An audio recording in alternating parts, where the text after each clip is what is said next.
Salam saudaraku, bertemu kembali dengan saya di Risans Channel dan di konten kali ini kita akan membahas ada salah seorang ustadz. Cuman dia sudah almarhum teman-teman ya. Tapi jejak digitalnya di dalam memframing ajaran Kristen itu masih banyak kita temukan di sosial media. Jadi di dalam hal ini kita tidak menyerang pribadinya, personalnya.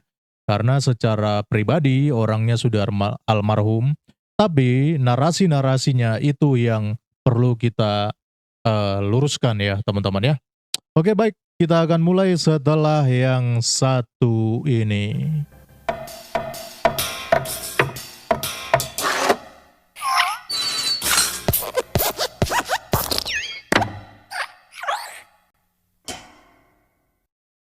Terlebih dahulu saya disclaimer ya teman-teman, konten ini ditujukan kepada saudara-saudara saya umat Kristiani untuk menambah wawasan dan juga edukasi terkait dengan agama ya, supaya makin luas wawasan kita terkait dengan agama. Nah, langsung aja kita akan masuk dalam video pembahasan. Ini ada Ustadz Yahya Waloni sudah almarhum teman-teman ya. Dan saya tidak mau membahas personalnya atau pribadinya, tapi yang mau kita bahas dan luruskan di sini adalah narasi-narasinya, teman-teman. Mari langsung aja kita lihat seperti apa narasinya. Ambo keluar dari situ. Ya, maksudnya keluar dari Kristen ya, teman-teman ya. Oke, jadi dalam hal ini Yahya Waloni itu memperkarakan soal foto katanya ya. Karena kan, dia bandingkan hal ini dengan kekristenan, kok Kristen itu foto Tuhan Yesus itu banyak gitu ya, bahkan wajahnya beda-beda, ada berbagai versi dan lain sebagainya. Dan hal itu menjadi satu hal yang lumrah di kalangan Kristen, bahkan di rumah-rumah orang Kristen itu biasanya ada foto-foto Tuhan Yesus. Sedangkan katanya, Nabi Muhammad itu nggak ada fotonya gitu.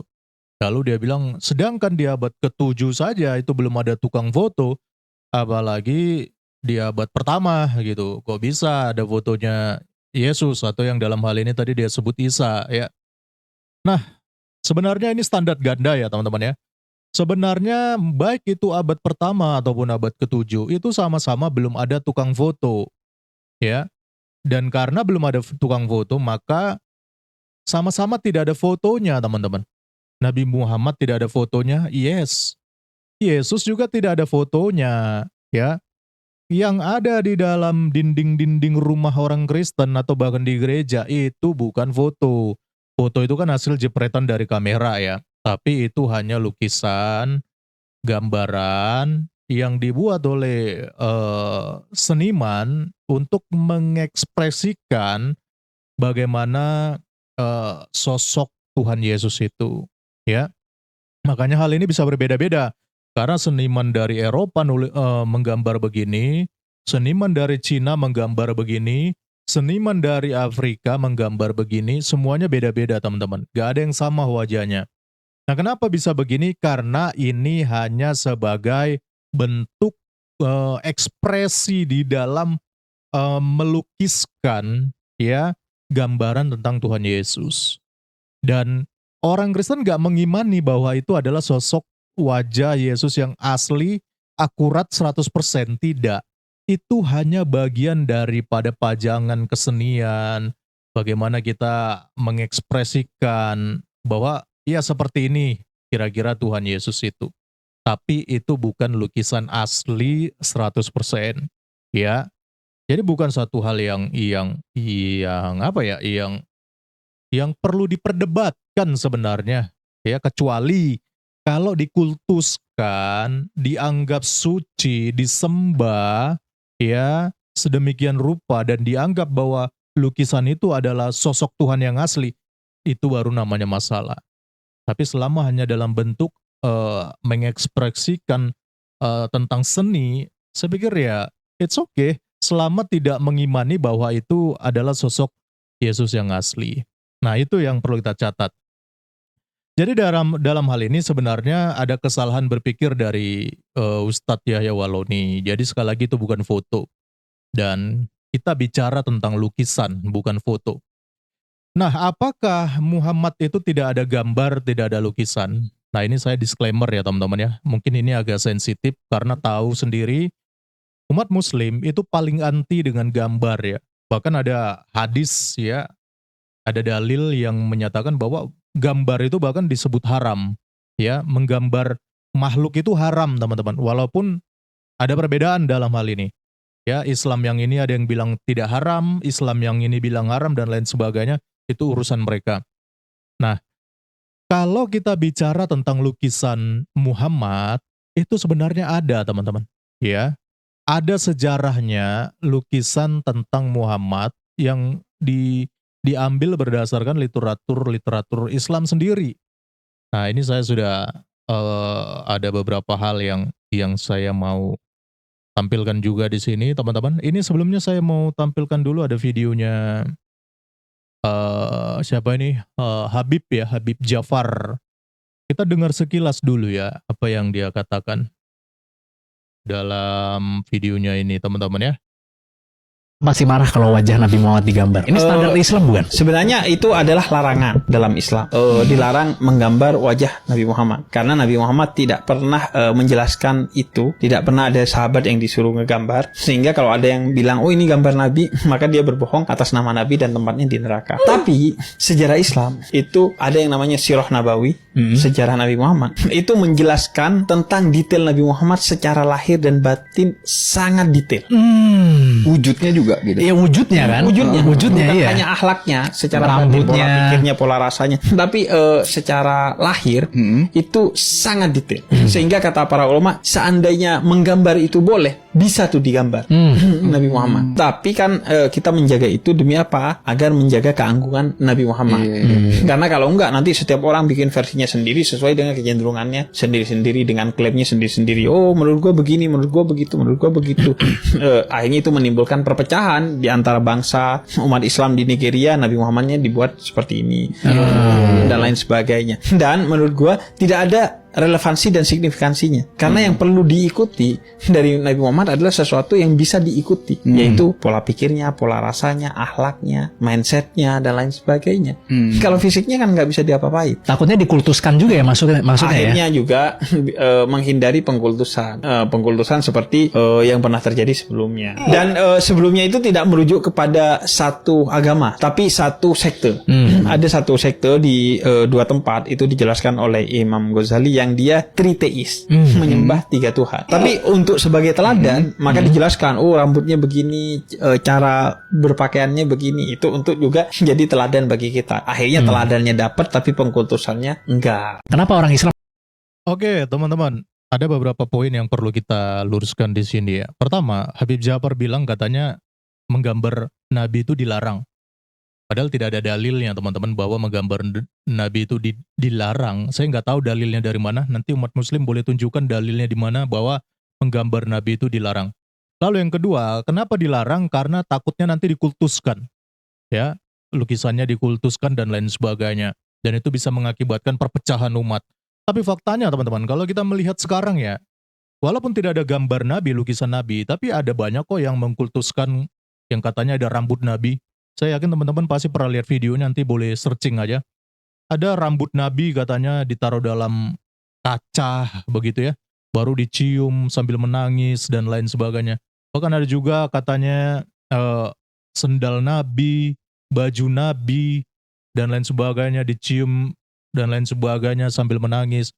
Bahkan ada juga Islam yang melakukan ritual di kuburan, yang katanya kuburan Habib atau kuburan Balawi atau apa, saya juga kurang tahu hal itu, tapi nanti bisa dikoreksi. Jadi mereka ini mengkultuskan hal-hal yang begitu. Jadi kalau dibilang takut nanti gambar Muhammad itu dikultuskan, faktanya sudah banyak pengkultusan, baik itu kuburan, baik itu rambutnya, baik itu sendalnya dan lain sebagainya, walaupun padahal belum bisa dipastikan apakah itu asli atau tidak, ya. Belum bisa dipastikan, karena hanya kalangan-kalangan tertentu aja, Islam-Islam tertentu aja yang percaya. Ada Islam yang percaya, ada Islam yang nggak percaya bahwa itu rambut Nabi ataupun sendal Nabi dan lain sebagainya. Dan mereka sendiri pun terpecah akan hal ini. Jadi bukan soal lukisan atau bagaimana ya. Nah teman-teman, ternyata kalau kita lihat ya berdasarkan literatur Islam sendiri, lukisan Nabi itu, gambar Nabi itu sudah ada sejak zaman dulu teman-teman ya. Ini ada satu pembahasan menarik di Quora. Ya di sini orang-orang yang secara wawasan ya lumayan lah tentang agama ya teman-teman ya. Ini ada salah satu lukisan teman-teman. Dan ini ada manuskripnya di sini. Nih, terkait mengapa tidak ada gambar Nabi Muhammad, apa karena ada larangannya atau karena beliau terlalu agung sehingga tidak ada yang berani mengabadikannya. Ya, saya akan membahas dari sisi seni Islam bahwa ada gambar figuratif yang menampilkan sosok Nabi Muhammad. Barangkali pembahasan ini terlalu kontroversial. Disclaimer ya, bagi muslim Indonesia yang mengenal Nabi Muhammad tidak ada gambarnya. Akan tetapi, inilah bukti dari gambar Nabi Muhammad yang telah ada sejak ratusan tahun silam. Penggambaran Nabi Muhammad dalam artikel ini hanyalah sampel saja karena memang ada banyak manuskrip yang menggambarkan sosok Nabi. Nah, ini ada gambar pertama, yaitu di sini narasinya Nabi Muhammad menerima wahyu kenabian dari malaikat Jibril dalam manuskrip Jamilah Tawarik. Ini tahun 1307 Masehi, teman-teman. Ini. Jadi di ini penggambaran lukisan seninya. Lalu ada lagi nih, teman-teman. Penggambaran tertua figur Nabi Muhammad berdasarkan bukti yang ada hingga saat ini berasal dari sekitar tahun 1250 Masehi. Nama manuskripnya Warga Wakulsa pada halaman 69b dan 70a menampilkan gambar figur Nabi Muhammad beserta sahabat dan warga serta kulsa. Pada manuskrip itu diceritakan Nabi Muhammad menghidupkan kembali warga dan kulsa. Nih, ada gambarnya. Ya, ini manuskrip Warga Wakulsa.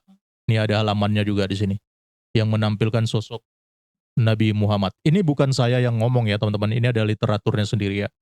Lalu ada lagi teman-teman, penggambaran Nabi Muhammad meletakkan kembali Hajar Aswad dalam manuskrip Jami Al-Tawarik ya.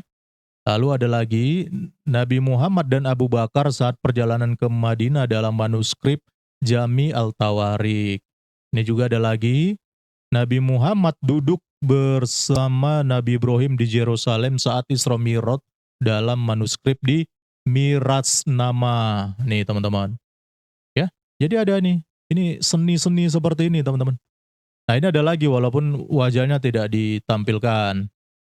Ini cerita Nabi Muhammad di Gua Hira dalam manuskrip Al-Dari Resier Inebi. Nih, ya. Ini ada lagi nih, naik burak nih. Ya, ini ketika Muhammad naik burak. Baru ini ada lagi penggambaran Nabi Muhammad oleh siapa? Michel Baudir. Itu teman-teman.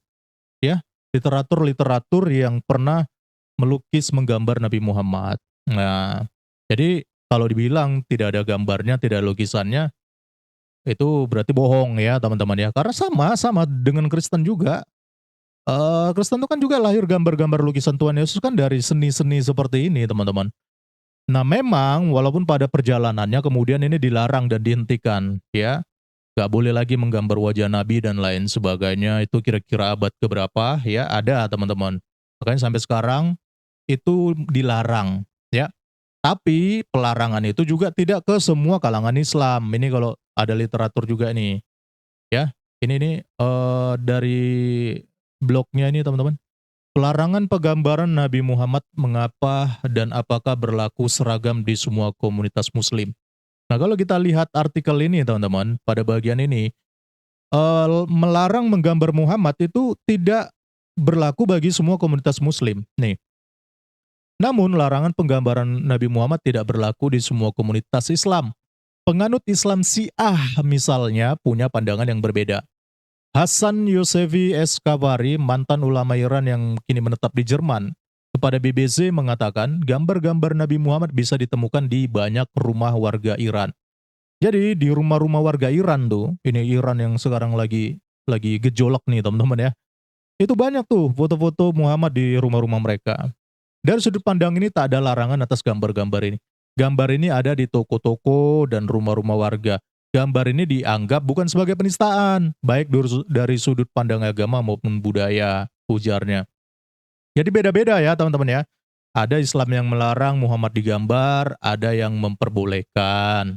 Nah, jadi dari situ aja sebenarnya sudah timbul masalah kalau tadi kita berangkat dari katanya Ustadz Yahya Waloni dan juga Habib Jafar, katanya supaya tidak dikultuskan. Lah ini Islam Syiah, ada gambarnya Muhammad di rumah-rumah mereka. Mereka nggak kultuskan hal itu, nggak.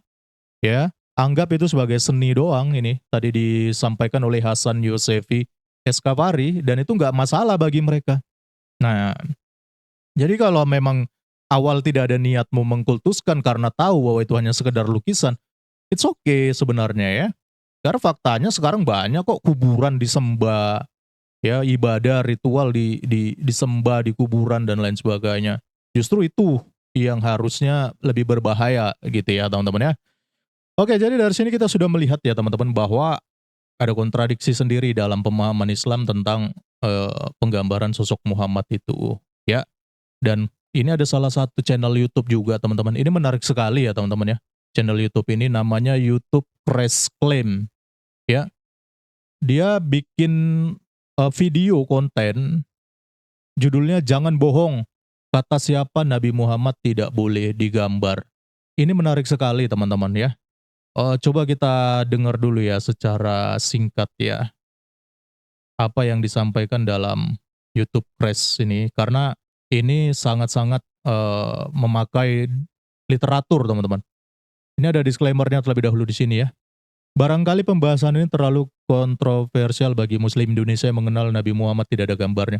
Akan tetapi inilah bukti dari gambar Nabi Muhammad yang telah ada sejak ratusan tahun silam.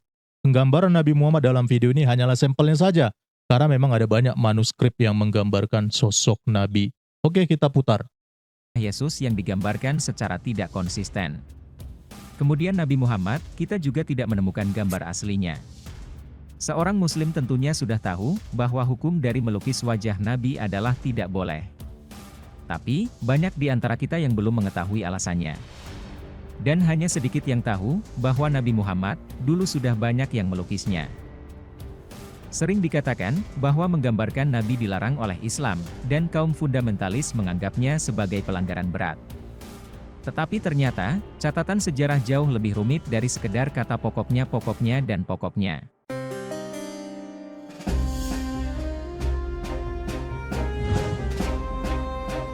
Saat Nabi Muhammad masih hidup, tidak ada seorang pun yang pernah melukis wajahnya. Jikalaupun ada, pastinya tidak seakurat kamera foto. Namun kamera foto belum juga ditemukan. Jadi itulah sebenarnya duduk masalahnya. Penjelasan dari pendiri Pusat Studi Al-Quran Jakarta, Profesor Quraisy Shihab mengatakan, karena dikhawatirkan akan memunculkan pengultusan dan pemujaan terhadap Nabi Muhammad. Selain itu, visualisasi figur Nabi Muhammad dikhawatirkan tidak akan mampu menggambarkan pribadi dan figur Nabi yang sesungguhnya. Larangan melukis Nabi Muhammad terkait dengan keharusan menjaga kemurnian akidah kaum muslimin. Sebagaimana sejarah permulaan timbulnya paganisme atau penyembahan kepada berhala, adalah dibuatnya lukisan orang-orang syolih, yaitu Wad, Suwa, Yagut, Ya'uq, dan Nasr oleh kaum Nabi Nuh. Memang pada awal kejadian, lukisan tersebut hanya sekadar digunakan untuk mengenang kesyolihan mereka, dan belum disembah.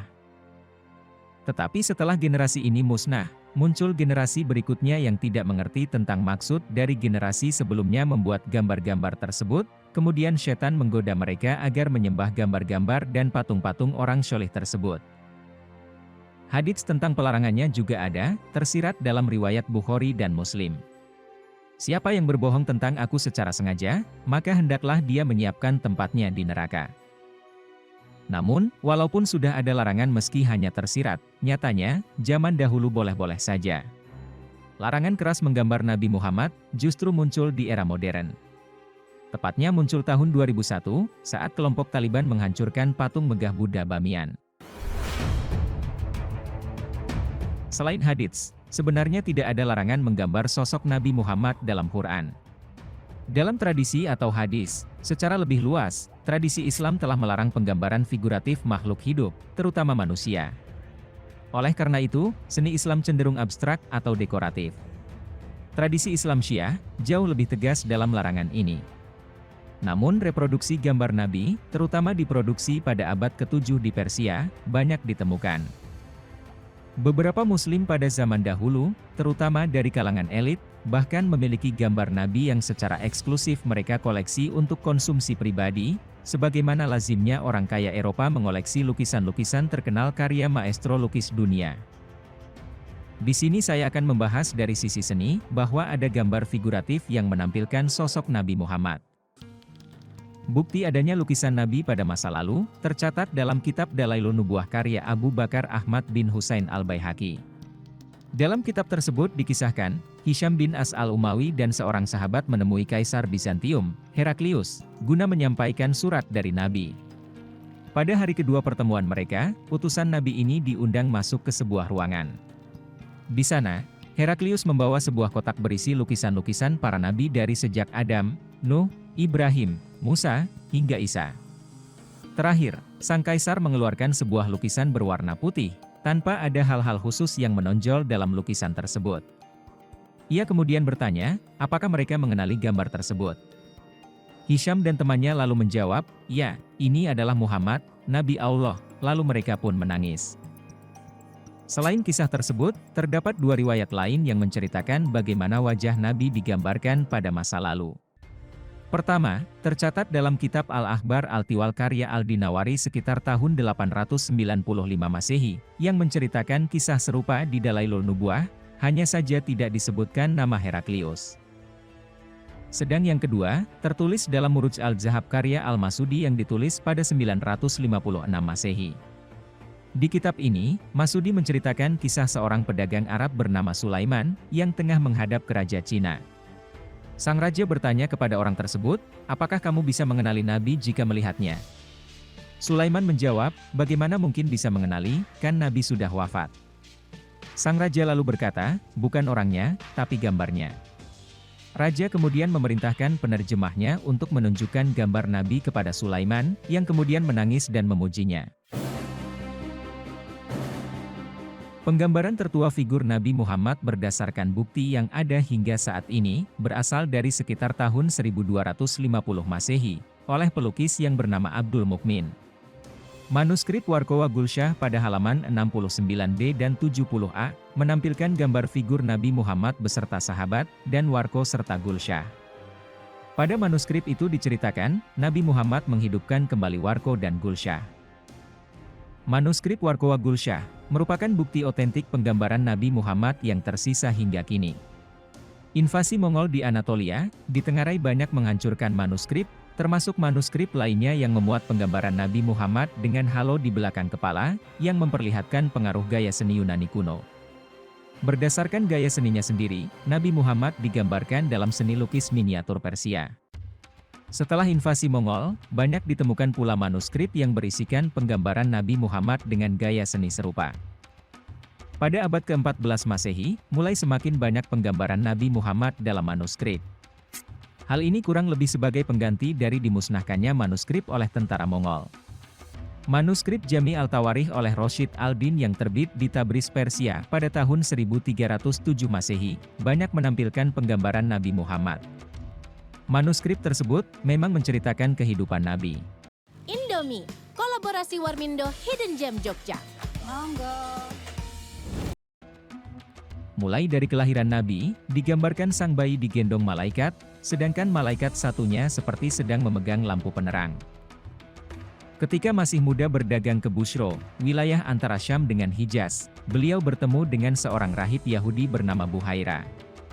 Buhairo kala itu takjub melihat beliau, dan mengatakan melihat kenabian di diri Rasul. Ini adalah penggambaran Muhammad ketika belum menjadi nabi, sedang meletakkan kembali Hajar Aswad, yang menurut riwayat pernah jatuh terbawa banjir.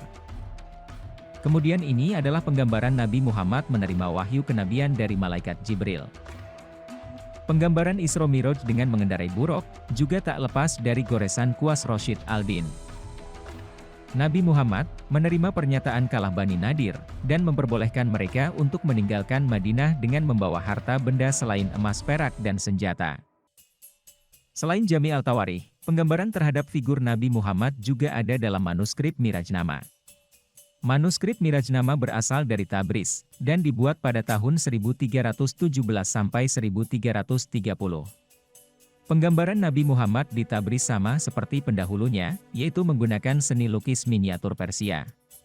Beberapa adegan Isra Miraj ditampilkan, dengan mengendarai kuda bersayap dan ditemani malaikat Jibril. Nabi diajak berkeliling beberapa tempat, lalu melihat-lihat neraka, menyaksikan orang-orang yang sedang disiksa, kemudian melihat penghuni surga. Yang paling terkenal adalah gambar ini, ketika Nabi Muhammad duduk bersama Nabi Ibrahim dan nabi-nabi yang lain di Yerusalem saat Isra Miraj.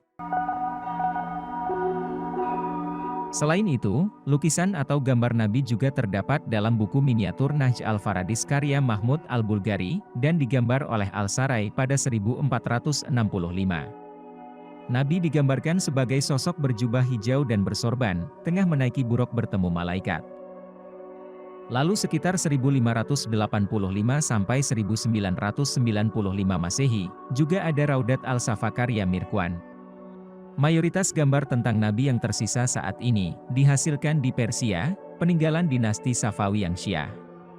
Besar kemungkinan, sejumlah lukisan Nabi koleksi aristokrat Abbasiyah yang tersimpan di perpustakaan Baghdad, ikut musnah dalam serangan Mongol ke kota tersebut pada 1258. Jadi secara virtual, kita tidak memiliki bukti keberadaan lukisan Nabi sebelum era tersebut. Pada masa kekuasaan Turki Ottoman, penggambaran terhadap Nabi Muhammad tetap berlanjut.